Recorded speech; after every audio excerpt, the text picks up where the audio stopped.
Bruce Levine, and I am the Barbara and Edward Netter Professor in Cancer Gene Therapy at the University of Pennsylvania Perelman School of Medicine. The difference between an academic phase 1 clinical trial and the larger commercial trials are not only that it is at one center and then you're going to multiple centers, but think about an academic medical center where the patients come there, the manufacturing is there, the testing is there, and then the cells go back to the patient there. In the commercial setting, you're sourcing from patients at distant medical center, even if it's only one. If you have a multi-center clinical trial, you have to think about qualifying those individual academic sites to collect the cells and to do the transport. And then you have to qualify them to receive and to deliver that therapy to the patient and manage the patient post-infusion or post-treatment. So there are many challenges to getting those multiple sites together. And then even before you get to the multi-center clinical trial, one has to have a technology transfer to establish comparability with the original process. So how is that accomplished, and is it acceptable to the regulatory authority?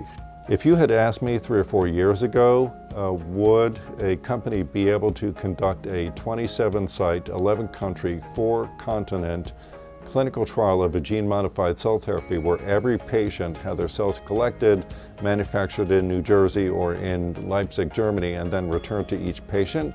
I would have said, I don't think so.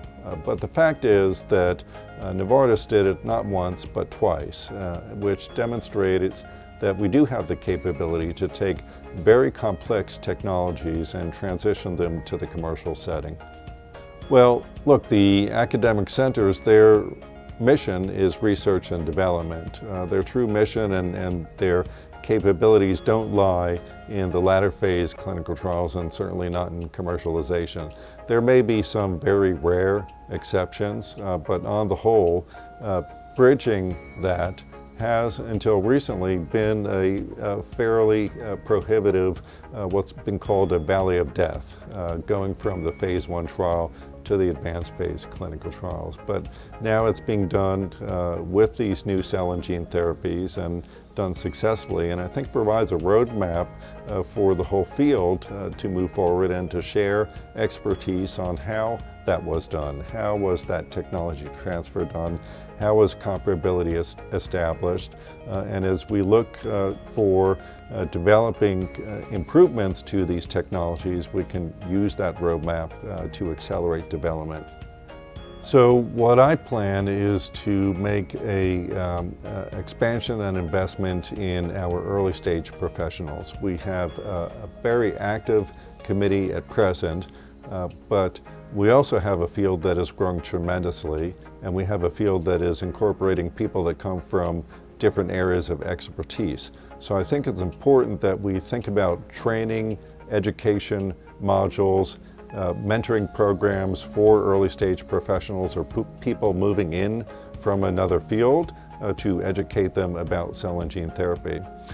Secondly, I think it's important that we keep clarity in the mind of the public and the mind of governments and the lay public as a whole, the distinction between scientifically validated, clinically evaluated therapies and unproven therapies. When there is a buzzword in the media, in the public, whether it's cell and gene therapy or stem cells, there can be some actors who piggyback on that term and want to provide something that is either unproven or unethical or both.